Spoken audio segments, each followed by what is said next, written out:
Well,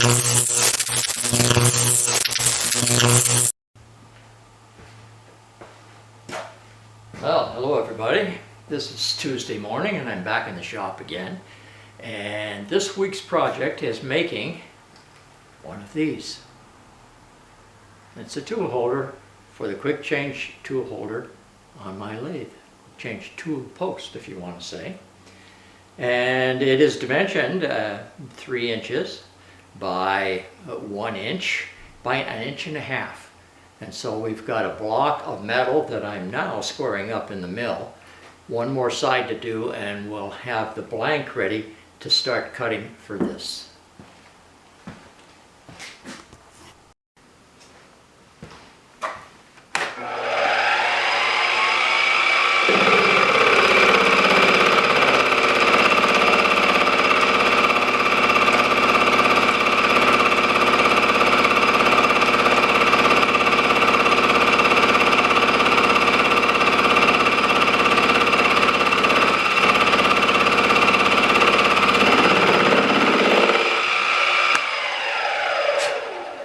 Well, that's looking pretty nice.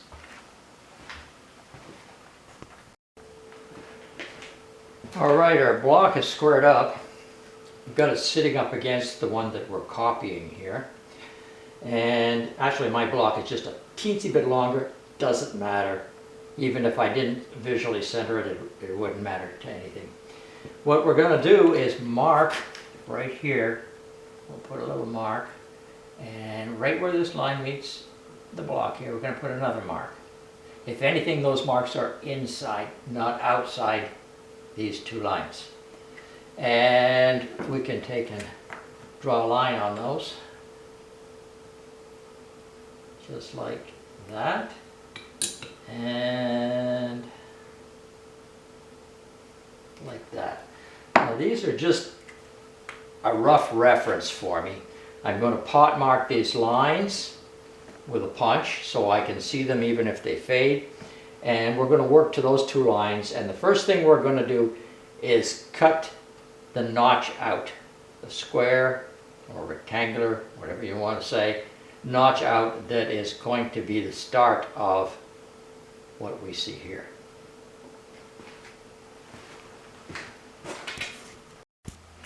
Well, we are going to know how deep we have to go when we notch this out, so better check that.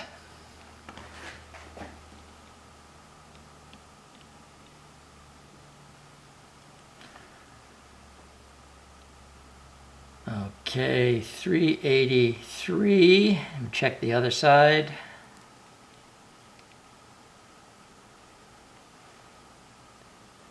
And 385. So I'll go for the 383. You can always take stuff off, but you can't. Well, it's hard to put it on.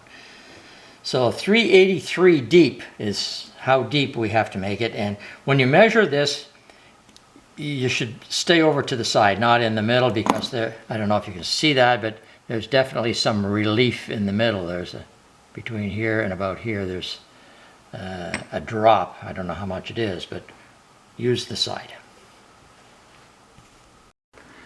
Well, I'm going to try something that I haven't done before. I got a small fly cutter in here, and I would normally do something like this with an end mill, but the end mill is kind of slow, and this might be faster. So I am positioned in the middle. I'm away from those 2 lines, and we're going to run the fly cutter through and just see what that looks like.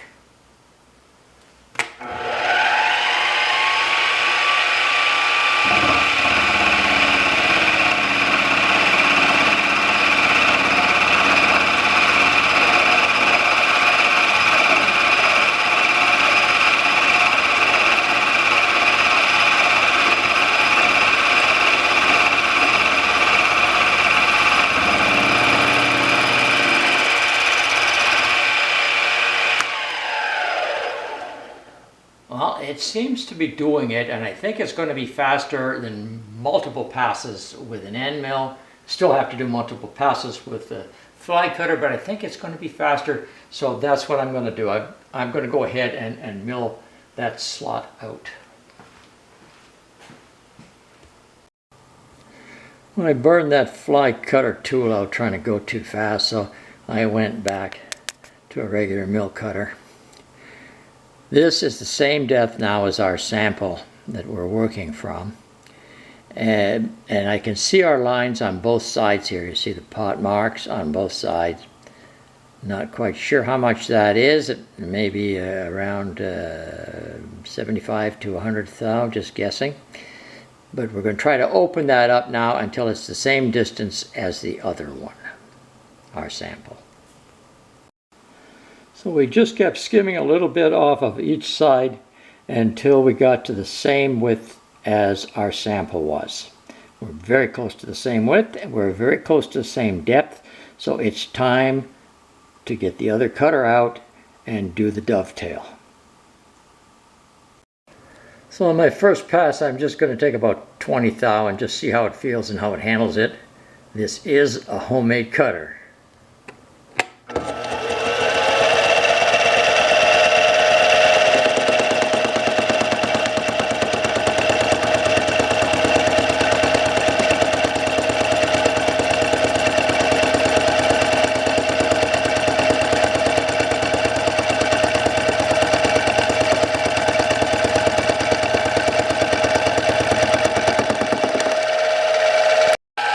This time we're taking 40 thou.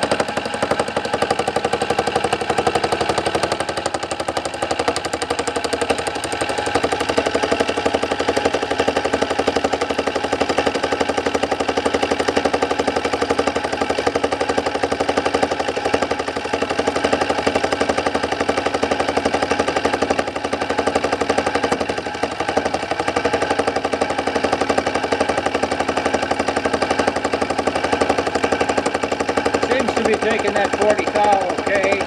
See pretty nice chips coming off of that. Well, I think 50 thou might be the max I want to try on this. I've taken this off the tool post now. I'm trying to fit it in here, and it's not quite gonna go. So we need to go a little more. I've taken 100 thou off of each side of this so far with the dovetail cutter. I took another 20 thou off of each side, and it is now moving in. So I'm going to take this out of there and slide it all the way in and make sure everything is good. I brought the tool holder that I'm working on over here, and it would not fit on here. And the reason is that this, when it's in the full retracted position, you can see it moving in and out. Now it's retracted. It is still sitting proud of these two ways on either side of it. And I did mention earlier that there is some relief in that area, so I'll check and see how much. Okay, we'll come down right close to here and zero it out. See if we got that right there. Everything's moved. 0. And then over to the middle, and there's 6 thousandths difference. That's not very much. You try that on this one.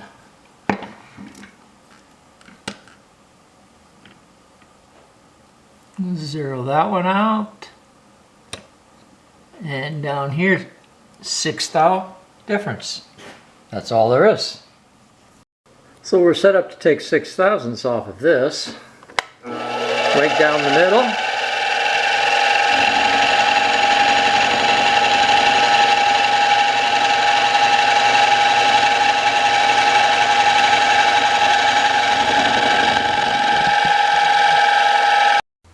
All right, we took the 6 thousandths off. Let's see if we can get it to fit now. Much better. And it clamps up nice and tight. This is looking good. Now I'll have to cut a slot in here just like this one for the tools to fit in. And I'm going to start out with a 1/2 inch cutter and then open it up a little because this is more than 1/2 inch. So in order to do that, I've set this up 350 thousandths high, And we're going to scribe a line right on the bottom of here.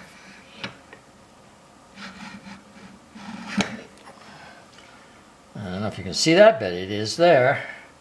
And that should be the same thickness as this line here. And it's fairly close. I think good enough.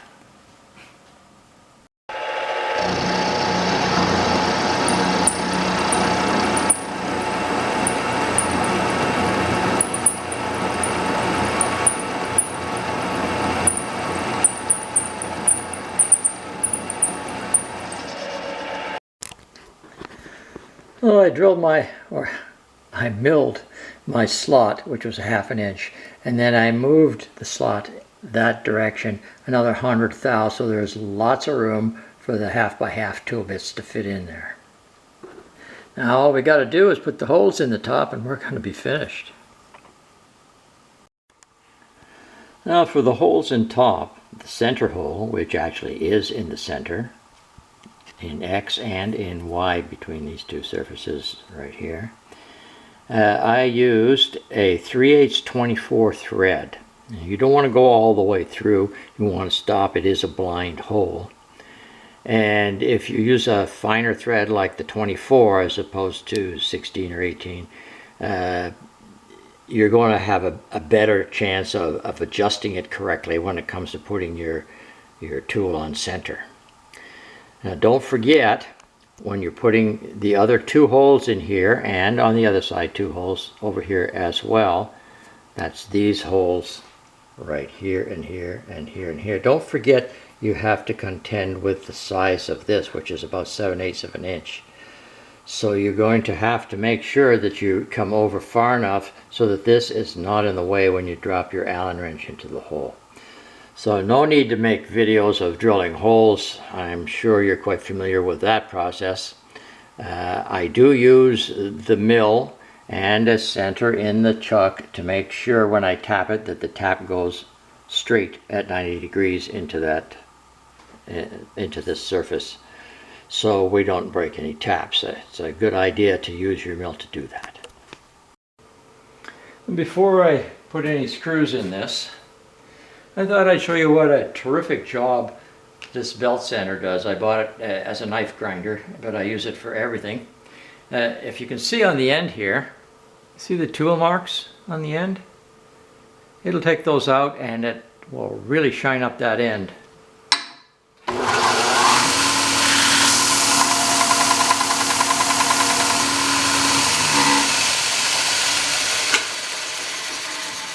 We didn't take enough off yet.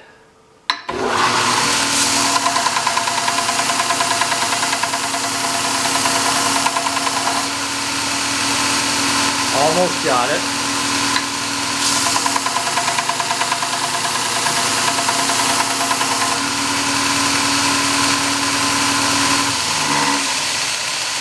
Now that is nice and shiny, way shinier than I can get on the mill anyway. And it's really handy for rounding the corners. I've already done some corner rounding on here. You can see it, just so you don't cut yourself. All the corners rounded off make it really nice to handle.